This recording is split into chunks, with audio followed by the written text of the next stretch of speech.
Hello, everyone, and welcome to Your Cup of Joy. I'm your host, Andryanna Joy Christie, and I am so glad that you are here. This is a space to inspire, to learn, to grow, and to challenge. Get ready to fill your cup and spread a little joy along the way. Okay, Andryanna Gonko, educator, speaker, author, and host of the Juggle is Real podcast. Welcome to Your Cup of Joy. I'm so happy to be here. Thank you so much for having me.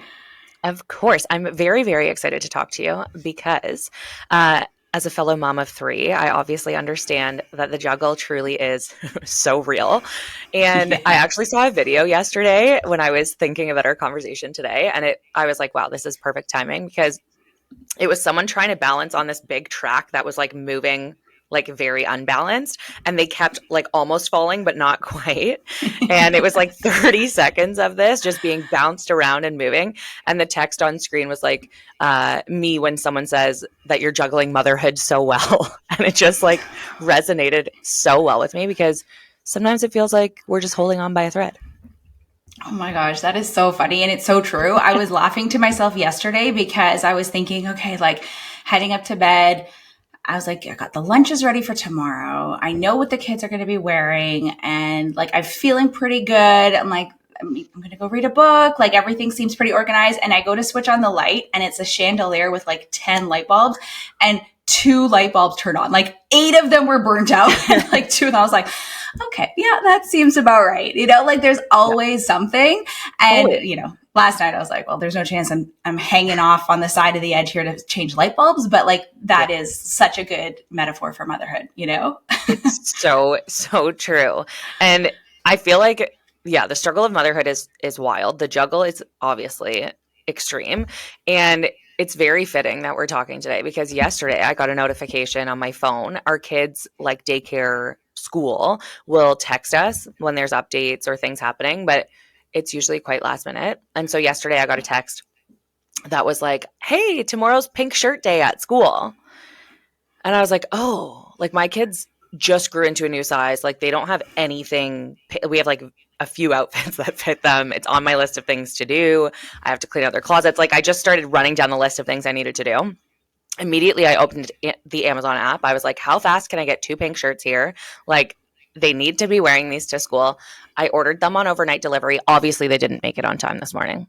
Right. So my kids went to school not in a pink shirt. I'll have a pink shirt by 10 p.m. tonight at my front doorstep.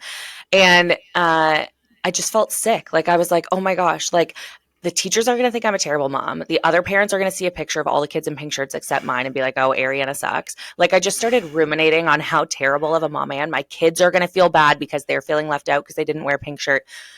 Anyways, the juggle is very, very real. My kids have gone to school wearing my pink shirts on past pink shirts day. And like nowhere does it fit. Like it's down to their knees and whatnot. But like I'm laughing because to your point, like my kids like soccer. And so they were wearing messy jerseys. Like, I don't know if that counts for anti-bullying, but it was pink. And so like I have learned to let a lot of things slide through this journey and through just experiencing different hardships and challenges.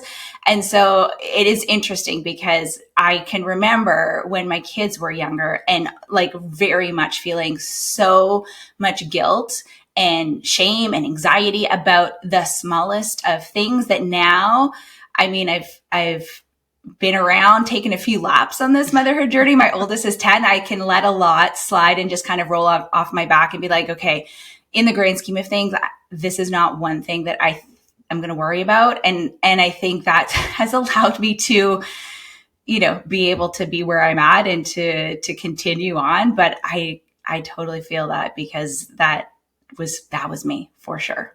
Well, you are giving me hope because I have been ruminating on it all morning, just thinking, are my kids having the worst day? Like, I'm such a bad mom. Obviously, I care about anti-bullying. Like, this is something I'm very passionate about. How did I not know? Anyways, you're giving me hope. And it's a really good segue into kind of starting off where I wanted to start in asking you to take us back to 2017 when you really realized that you were, you know, close to burnout. What were some of these like big red flags that you were like, okay, this is not good? Yeah, that's a great question. And some of my memory is fuzzy. I think I've blocked out a lot of it. Mhm. But, what I often will say is, and I wrote the preface for my self-care planner, the story that was me, which was there once was a girl who tried to be perfect. And so, yeah, I was the mom who wanted to stay on top of every school spirit day.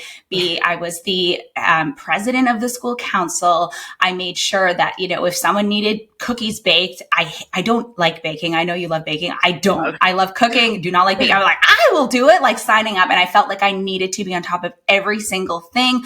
I wanted to make sure my house was clean. I would Swiffer and mop the floors every single day. Like, I just thought I had to be perfect. In my career, I was the same. And so, like, I was the very typical high achiever. I felt like I had to be the last person out of the office. Like, I wanted my code to be in the security system. So everyone knew, like, I was the last one who left every single day.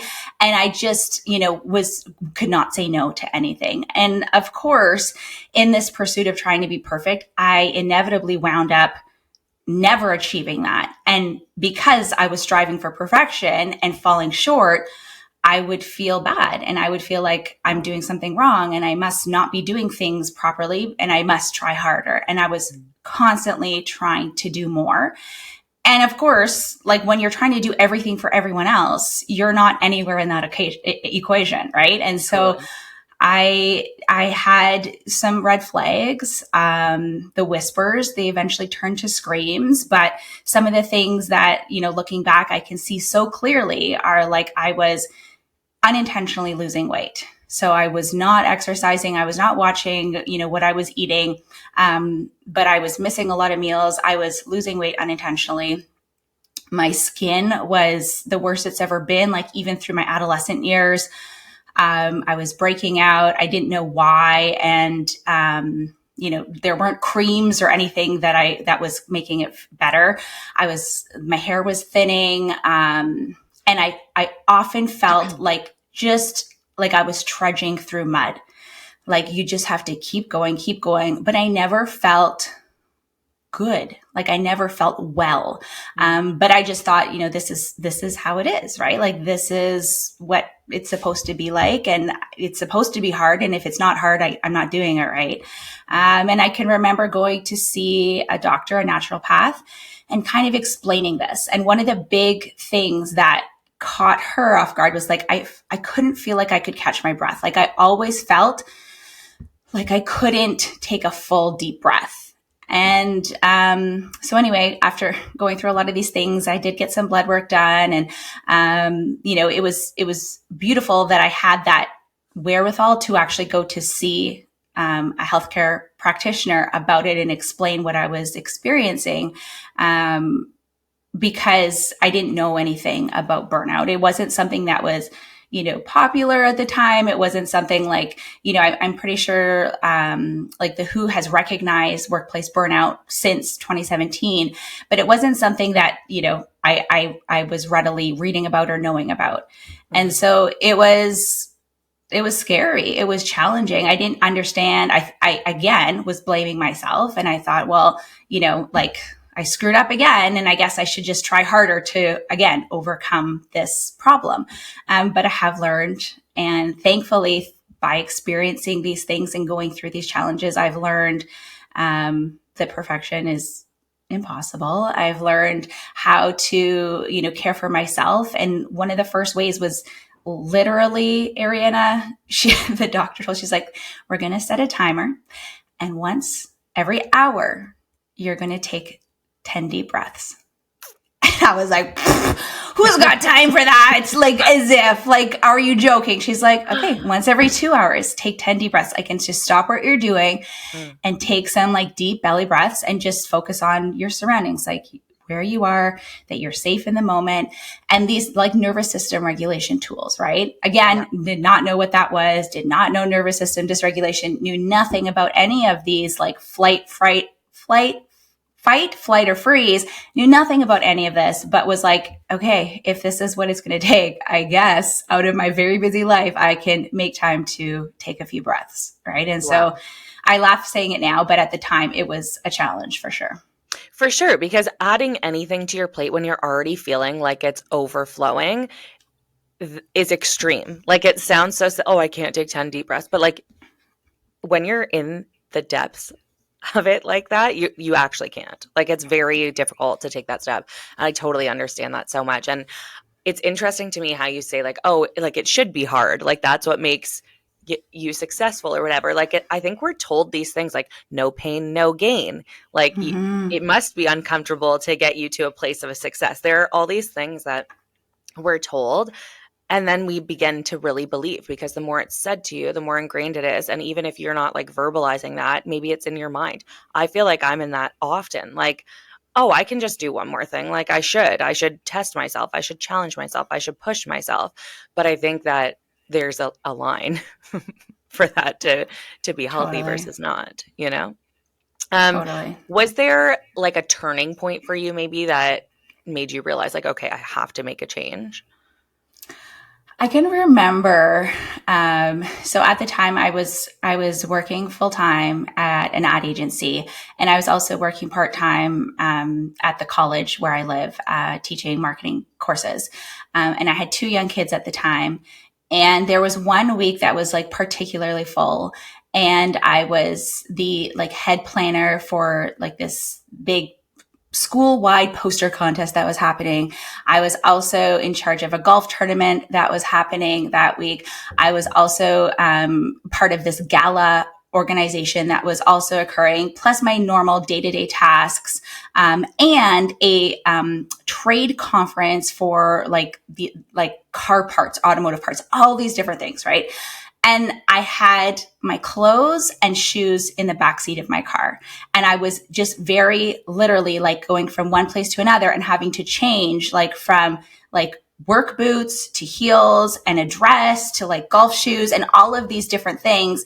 And I missed bedtime every single night that week. And it just like, it crushed me. Like I felt like I was just not measuring up, and I was just an absolute wreck. But again, trying to put on this front, like, okay, everything's okay. And I'm the perfect mom, and I'm the perfect colleague, and I can do it all.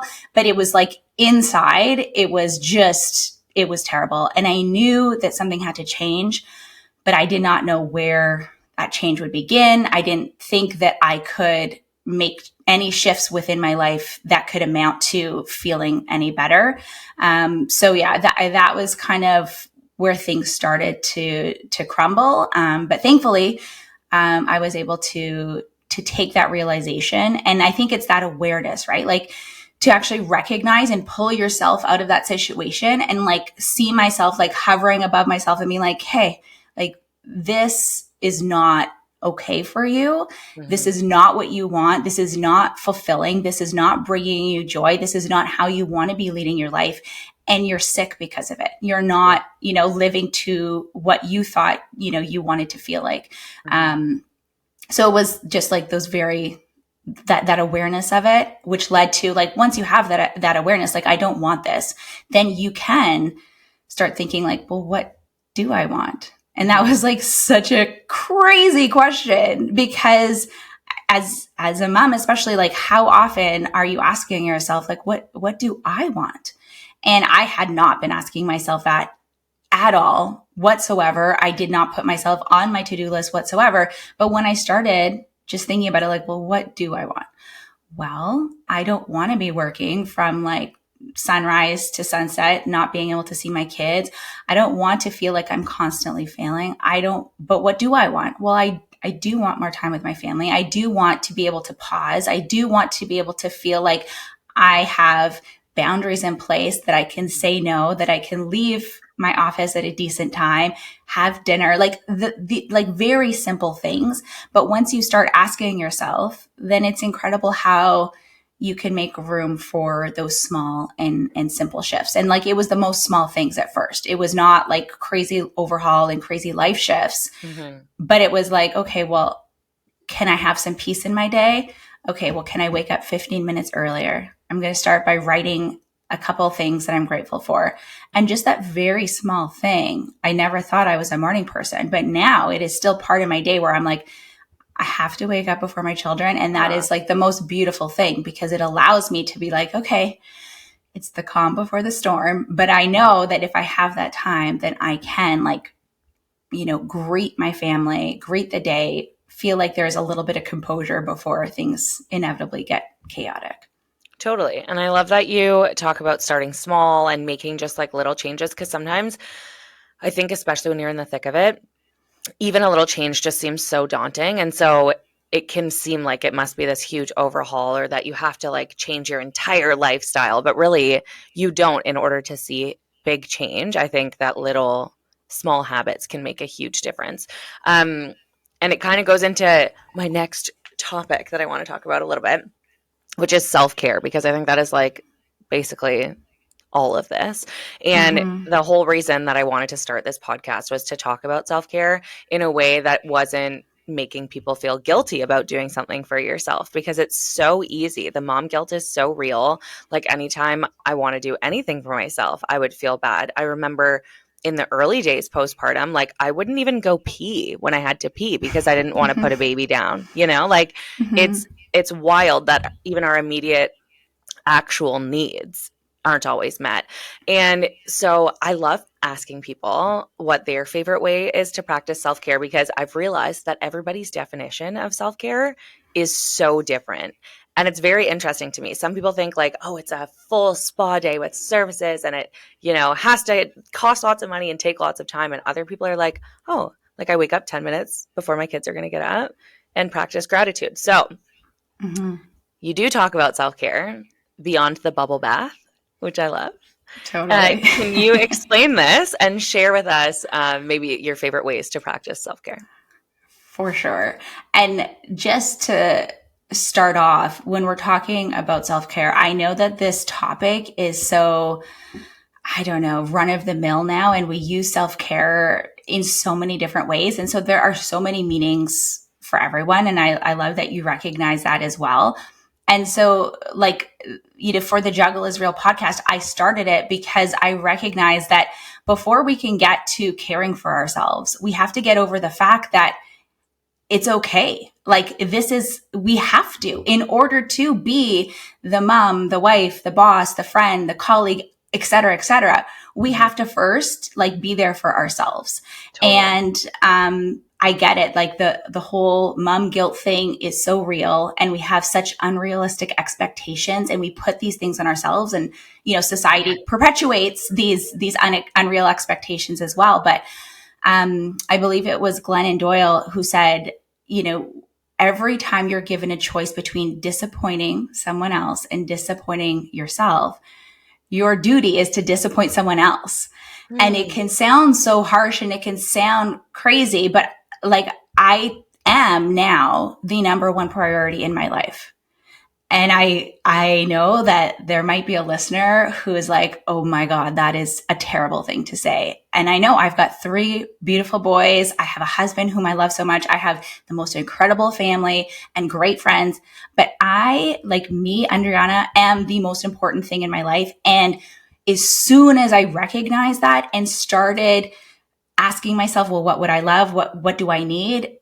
Then I was so much more capable and had so much more capacity to then be there with so much more presence for my boys, for my family, for all of the things in my life, my career, etc.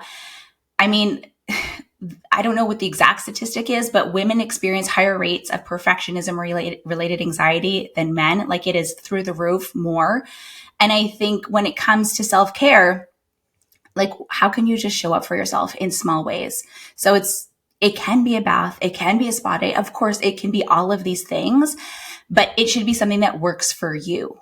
If it's going to stress you out to leave your family and head out on the weekend for a girls trip, then that's maybe not going to be caring for yourself in a way that's doable right now. Yeah. But can we keep it simple? Instead of adding more to your plate, can you stack things into what you're already doing in your routine? These very small and simple things. And so that's why I created the Juggle is Real Authentic Self-Care Planner, because it is so different for everyone. And, but when we're coming down to it, what has worked for me is just making small commitments to myself, little promises of things that I can do within 5 areas of my life. And I have found over the past 4 years that by doing this and checking in with myself on a regular basis, it has created habits that, then have stuck. And even if it's something as small as like, I'm going to use the fancy body wash in the shower. Like I don't have to save that for a special occasion. I can, pour into myself in these small ways. If I have 10 minutes, I'm going to take a walk around the block instead of like mopping the floors, like these small and simple things that are pouring into me. And when I commit to myself, I make these promises to myself, like I feel like I owe it to myself to make good on these promises, so there's small things, there's simple things, and they can be big things too. But repeating these tiny self-care habits are really effective in the long term versus like these big occasional gestures. Because those are the things that are going to keep you going. Those are the things that are going to keep you feeling like, it's like this little bank of self-care. And I'm just like making these little deposits every day, walk around the block, 10 minutes of deep breathing. I'm going to journal. I'm going to listen to my favorite podcast, these little things. You're making these little deposits. And then, you've got this piggy bank that's like, the return on the investment is so great. I love that. And I love that you're saying like, even just like using the fancy body wash or taking an extra 10 minutes in the shower if that's what you want, or like because I don't like to be rushed. So lately I've been showering at night and I have a little shower steamer and it's got some lavender and it calms me. And once the kids are in bed, like I know they're not going to wake up, then I can relax. So like for me, that is a form of self-care. I can take as much time as I want. I can chill out. I can blow dry my hair and it's just like me time. And I love that. But I think that it's something to note that you're like really noticing like, okay, I'm doing something that makes me happy. And I think when we're mindful of it, that's the switch, because it could just become like kind of everyday things like, oh, I'm taking a shower. Sure. But when you're doing something like a little bit luxurious or something a little bit different, just being mindful and grateful of it, I think does make that switch in your mind. 100%. And, like with all these little things that we're doing, I think, one of the pillars that I choose to focus on is what I call discard. So when you're doing these regular little check-ins, like what is something that you can release or let go of or remove from your plate?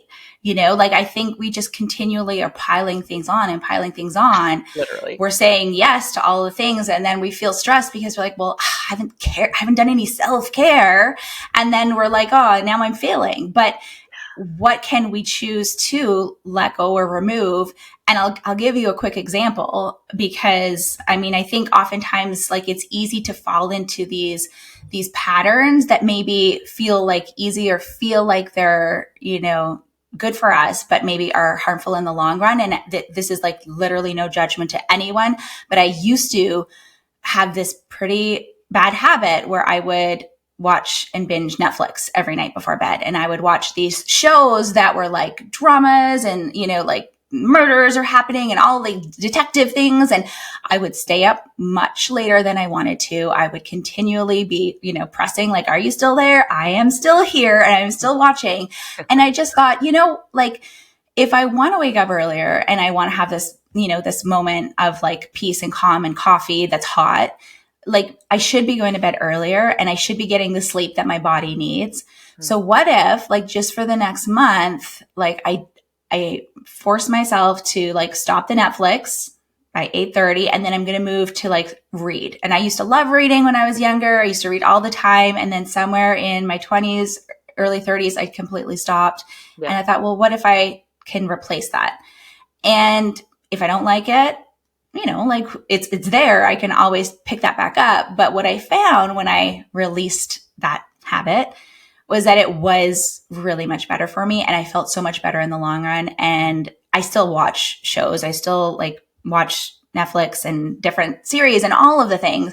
But now I just have this boundary with myself where I'm like, okay, well, this is the time when I'm going to move to like reading or doing something else. And I'm okay with that. But it took like a little bit of thinking like, okay, well, what do I want and what is going to be best for me? You know? Totally. And I love the mindset too of like discarding, like taking something off, because often when I'm thinking of self-care, I'm just thinking of what things should I do?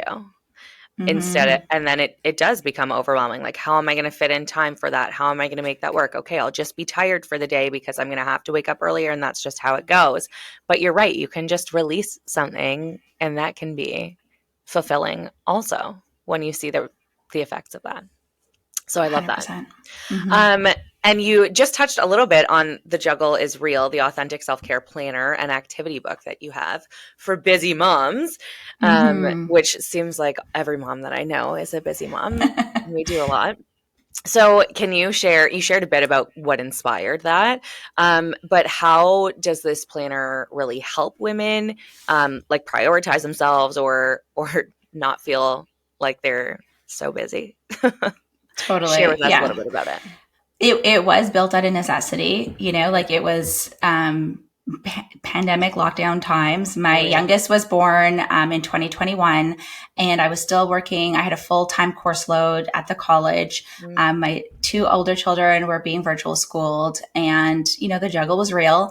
I had already experienced burnout. I knew that I had to maintain some semblance of caring for myself in order to just keep my head afloat during that very challenging time that was so hard for everyone across the board. So I thought, like, okay, I'm obviously not going to be meditating for hours a day, getting out on these self-care like weekends, everything's closed down and whatnot. I don't have that capacity or ability right now.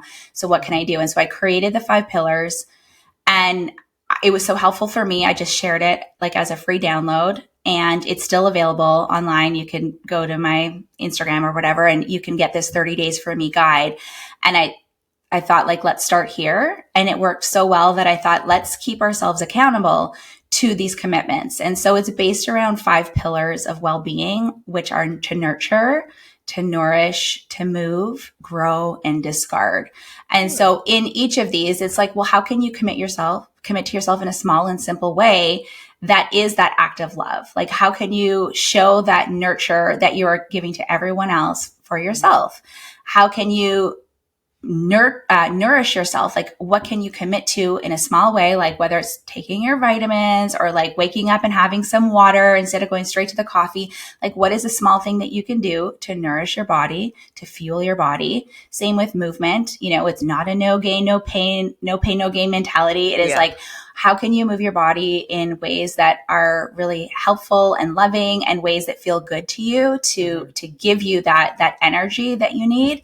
And then to grow, like to really like lean into that personal development and that growth mindset. We live in a world that really emphasizes all of the bad things and the negativity. So how can we focus on the gains, the small wins, celebrate ourselves, celebrate that growth?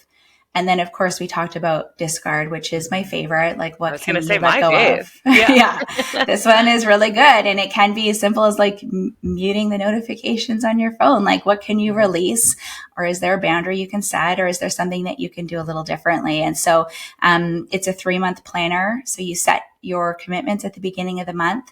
And then there's a check-in every day where you are reminding yourself why it's so important to be caring for yourself, where you're celebrating the things that you've done, where you're leaning into gratitude, and you're just reminding yourself why you're so worthy of the care that you're giving to yourself. Because I think we can all have the best intentions, and I know I certainly do. And in particularly full weeks and busy months, I can let things slip. And then I'm reminded, like, oh yeah, like it was really helpful when I did, do that yoga, or when I did take those walks. And now I'm not feeling as good. Now I'm feeling a little like sad or grouchy or whatever. Like, what has changed? Okay, well, maybe I need to carve out some more space for myself. And so, yeah, it's been really helpful for so many women, so many moms. There's a few short stories sprinkled in from the experiences I've had, and some big fails that I've turned into blessings and lessons that I've learned. And it's just a tool to help you and remind you how worthy you are. That's amazing. Because even you just saying this, like it obviously prompts things in my mind of my own life. And I think when you are busy, the things that you're practicing or doing for yourself are the first things to go. So like if something has to fall off of my plate, if I'm busy, like the first thing in my calendar to go would be like my walk. And implementing walks like a few months ago was like, it's like 10 minutes. Like I literally just go around the block at the office just for like a little breather. But that will be the first thing to go if I feel like overwhelmed or my inbox is flooded or I have a call or something. And I'm just realizing now, like, I can't tell you the last time I actually went for a walk. And I can tell you that the impact it had when I was going for walks was very, very great. So now I'm feeling like, okay, I need to do that again. So when you're saying that you get these daily prompts or like note, maybe not notification, but like check-ins, I think that's what's necessary because it's so easy to forget. It's easy to just be like, 100%. oh, it's okay. Like the day was busy. Now I'm picking up the kids. I'm going home, making dinner, and then it's bedtime. Yeah. So Yeah. in this planner, do you get these reminders daily? Yes. So there's every day, there's just like, it doesn't take long, like 2 minutes. You just do this little check-in to recharge and reset. So you're like just saying like, and you can choose, like you're committing to yourself, but like, what are you going to do today? Like, and you can do it at the beginning of the day, end of the day. Like it's not a set time, but like you're caring for yourself and you're actually going to write it out because studies show that like that, level of just simply jotting something down, it does something to your brain. It's just a little different than thinking it, right? And you're going to remind yourself why it's helpful, So taking the walk for 10 minutes on your lunch or whatever you're doing is actually going to make you more efficient. And you're going to maybe get some great ideas because you've had a second to stop, or maybe you're going to solve a problem because you give yourself that minute to think about it. It's going to make you more productive in the long run, or it's just going to make you feel better, which allows you to then focus on your work in a better way, something like that, right? So you're just going to remind yourself why it is important.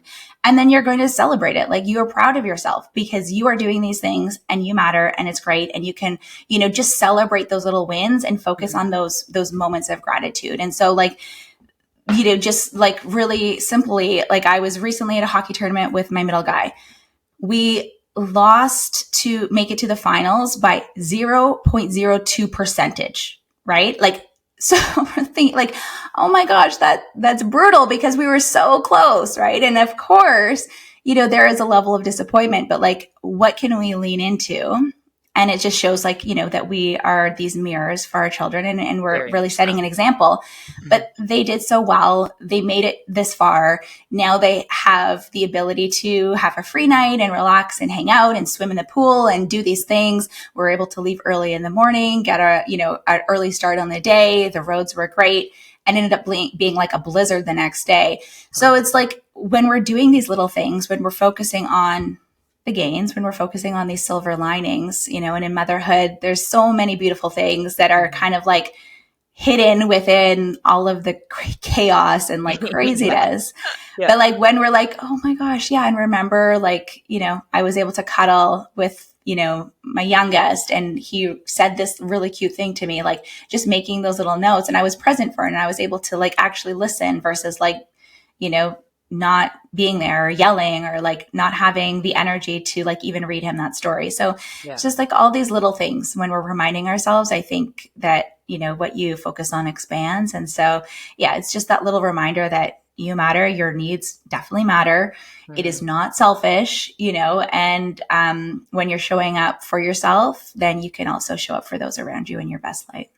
I could not agree more. And when you're saying, I keep thinking about these 5 pillars because I just absolutely love that. One of the things that, so my kids are young, like the twins are 4, my daughter's 2, but we're starting to have like more conversation around the dinner table. They are more able to tell me about their day. So I often ask them like, what was your favorite part of the day? Almost like leaning into like a peak and pit or like a rose and thorn kind of thing, which seems very simple, but I just think is like such a great kind of tradition or thing to do to really check in with your kids or your family or whoever is important to you in your life. And so I'm just thinking about these 5 pillars and thinking like how cool as my kids grow to actually implement the things that I'm learning for them. Like how cool to be able to translate to them like, okay, let's nourish your body. Like what do you need today to do that? Let's move our bodies. Like what should we do? Are we going to go? They love to go for a bike ride. Like these are things that they like to talk about. And I think I'm trying to start to have those conversations with them to teach them why it's important. And so splitting it into those 5 pillars is just so cool. And I think allows for so much learning from a young age for our kids. For sure. And viewing these things as like these incredible things, like often, and as women, we're taught, at a very early age about body image and different things. And I think things are changing now, which is really, really great. But, elder millennial over here, like I grew up watching Cindy Crawford and Claudia Schiffer and like seeing Kate Moss on the runway and, like it affects you. It affects you. Totally. But thinking like, how can I fuel my body in a way that's going to be helpful? It is not like a diet. I am not like, trying to lose 5 pounds. I'm trying to do things that feel good, that make me feel good. And it does spill out onto the kids. We talk to them and definitely a lot of hockey references. But like when we are at a tournament, it's like, well, how are we going to fuel our body? And if we're out for a team dinner or lunch, I'm like, well, what's going to fuel your body? So it's not going to be the Sprite or the root beer. It's going to be to drink a lot of water. Right. And now they're thinking about it and they're making those choices. And we know like there is a time and there's a place where that is going to be the choice. And that's what's going to be supportive for you, and having that fun and enjoying the treats and the snacks or, whatever it is. And we definitely do that. But thinking of it from a perspective of like, how can you really focus on your well-being and making sure that like physically, mentally, emotionally, you're well. I think that, as adults is so important, but our children definitely see everything that we're doing and how we're doing it. Whether we're criticizing ourselves or we're celebrating ourselves, they can pick up on that as well. And they do pick up on everything. Like I'm really learning that very quickly. And I think that part of it for me, like to have these conversations with my kids and to be open with them about the decisions I'm making and the things that I'm doing to practice self-care, has actually become part of our like daily routine and has helped me be able to release the guilt. Like the guilt was put on by me. It was not put on by the kids. They're not telling me, Mom, don't go. Like they just want to understand what I'm doing. So instead of when I would go to the gym, I'd be like, oh, Mom's just going to work. Like I would just like kind of fib because that's just what they knew when I left the house, I was going to work. And then I started to say like, oh, no, I'm going to the gym. And then I would start to take videos and show them. And now my kids love to see, like, Mom, did you go to the gym today? Like they want to see what I'm doing. And they asked, like, why do you go to the gym? And I said to them, like, so that Mommy can be strong because I want to play with you. Like, I want to ride my bike with you and keep up. I want to be able to jump on the trampoline with you and have so much fun. And so now if they see me grab my running shoes, they're like, Mom, are you going to the gym to get strong today?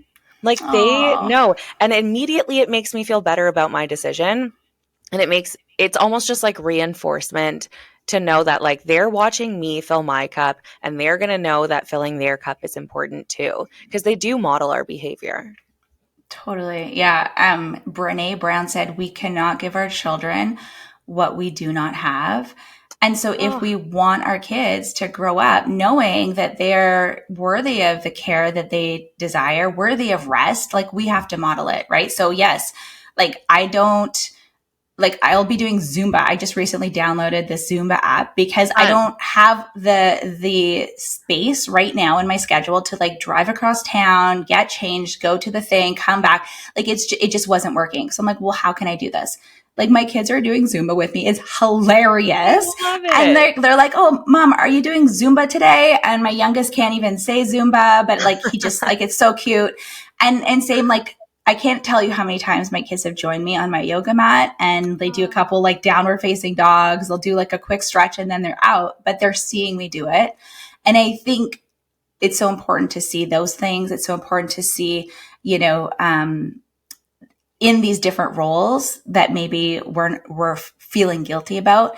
And most importantly, about like women resting and moms resting and our children seeing us like putting our feet up and not feeling stressed about it and not being like, okay, like I just gotta like empty the dishwasher.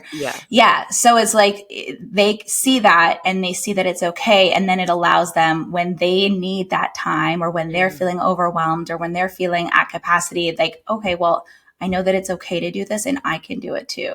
Yes, so it is these super small things, but it does totally add up. And makes such a huge difference. Now you said that your mission is to support as many people as possible from having burnout, especially this year in 2025. What inspired you for this mission? I guess just the experiences that I've had and my personal journey. But like the biggest thing really is that as I've experienced it, I have realized that like my situation is not unique. Like some of the details perhaps are unique to me in my life, but this is happening so frequently. And so many people are maybe just not aware and maybe can't recognize the signs or are not seeing that there are other ways and there's a different path that you can take. And it's not hard. Like it can be easy and you can lean into these ways to make it easier for yourself. And so if I look back on myself, early motherhood days and, the story that I was telling you earlier compared to now, like those are two different people, like completely different people. And so I just want everyone to know, anyone who's struggling, that there are easier ways and that you can do it in a way that feels better for you. So, I would love to see more people caring for themselves in ways that are really authentic and just leaning into this journey because, it's so fleeting. It goes by so fast and it is very challenging, but how can we make it easier so that we can enjoy it more? That's really what it's all about. Because it is enjoyable. Like that's the thing is when you're so busy, it's hard to enjoy it. But I think when we just take a step back and realize what's important to us, that's when it becomes enjoyable. It's just hard to have that shift and to be able to like do that when you're in the weeds. And in the moment be like, okay, my kids don't have pink shirts, but they are healthy and like they've got like a packed lunch and like they are so happy and they love their teacher and like they're so sweet right now. And it's just like being able to like just refocus in the moment. I mean, it does take some work and I'm not doing it right all the time. Like I'm still yelling sometimes, I'm still doing, but like being able to reframe things a little bit faster and it not taking so long to be like, oh yeah, like I guess it wasn't that big of a deal. And I could have, like just let it slide or whatever it is. Right.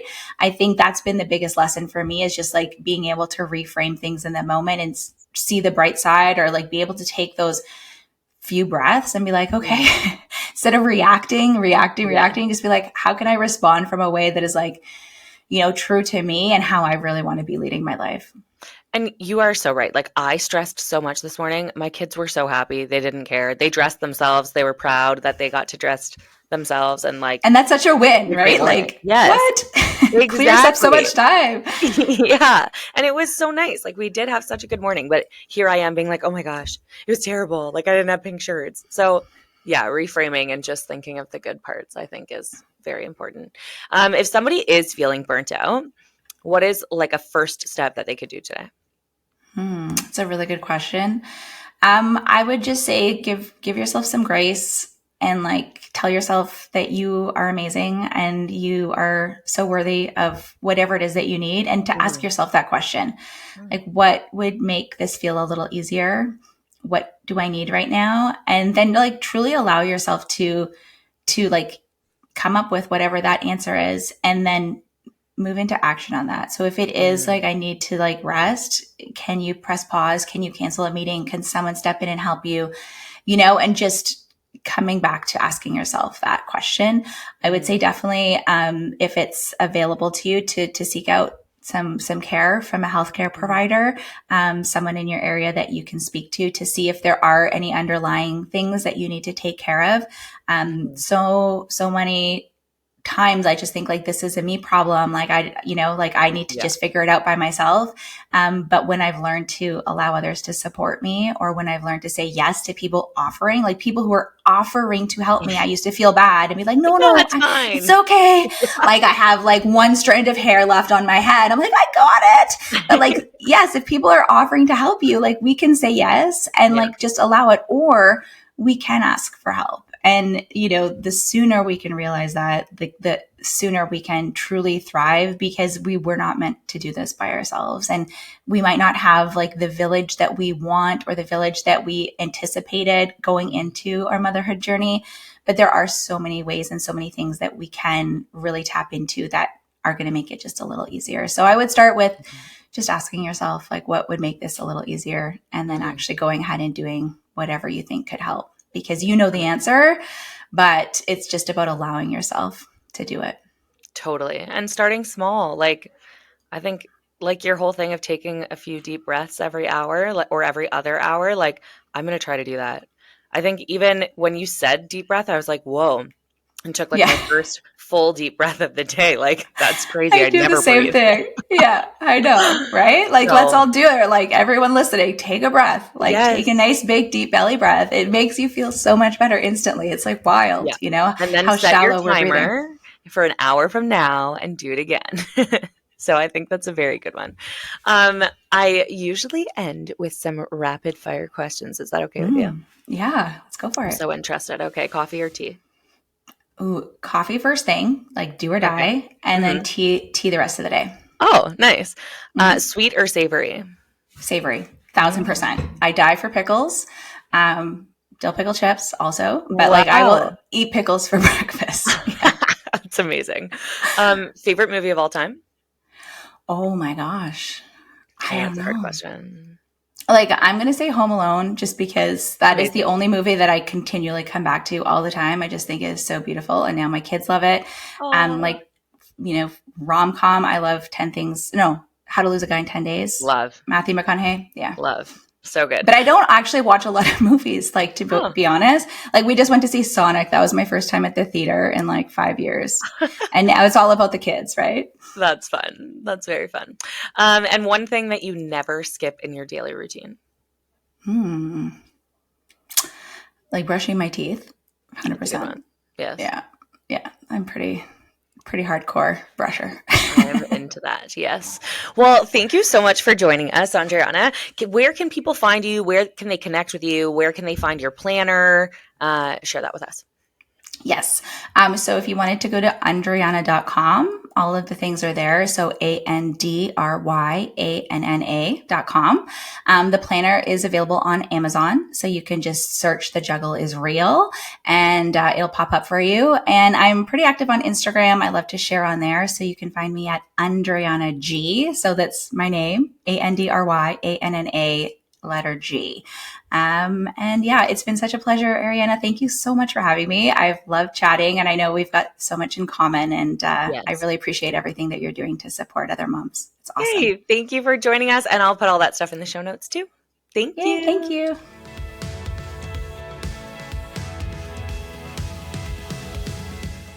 Thank you so much for tuning into this episode of Your Cup of Joy. I hope you enjoyed today's conversation as much as I did. And if this episode resonated with you, or if you've been loving this show, I'd really appreciate it if you could take a moment to rate, review, and subscribe wherever you are listening. Your support helps the podcast grow, it helps it reach more people, and it means the absolute world to me. So keep filling your cup with joy, and I will see you next week.